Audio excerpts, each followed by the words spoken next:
મિત્રો દેશી ગૌપાલન કરતા હો અથવા પશુપાલન કરતા હો તો તમારે યાદ રાખવું પડશે, ગાય દૂધ નથી આપતી, એક સારો દુધારો આખલો દૂધ આપે છે.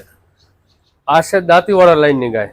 જાણી એની માં ભેટી તમે જે કોઈ આપણે દાંતીવાળા જે કાંકરેજ ગાયનું સૌથી મોટું રિસર્ચ સ્ટેશન છે એની ગાય છે. અને હાલમાં વિયાણા કેટલો સમય છે ભરતભાઈ? વિયાણાને તો ટાઈમ થઈ ગયો 9 મહિને જેવો. હે 9 મહિના? અને ગાભણ ને 6 મહિનાની ગાભણ. 6 મહિનાની ગાભણ હે. દૂધ કેટલું છે હાલમાં? અત્યારે 5.5 થી 6 લીટર. હાલમાં 5.5 થી 6 લીટર દૂધ હાજર છે. ગાભણ 6 મહિનાનું ઉપર ને 6.5 મહિનાનું. તો 6.5 મહિના તો તમે બ્રીડિંગ કરશો ને તો આપણે વિદેશી ગાયો પાછળ દોડો છો ને એ બધું તમે ભૂલી જશો. બ્રીડિંગ કરશો એટલે તમે ગાય વિયાય ત્યાંથી મોડીને તમારે મૂકવી પડશે. આખું વેતર તમને ભરપૂર દૂધ આપશે. કારણ કે જે બ્રીડિંગ કરતા હશે એમને ખબર હશે. તો તમારા ડેરી ફાર્મ ઉપર તમારી ગૌશાળામાં સારો આંકડાનો ઉપયોગ કરો, જેની અંદર દૂધ પણ સારું હોય અને રૂપ પણ સારું હોય. કોઈ દિવસ તમે નુકસાન નહીં કરો. ધન્યવાદ.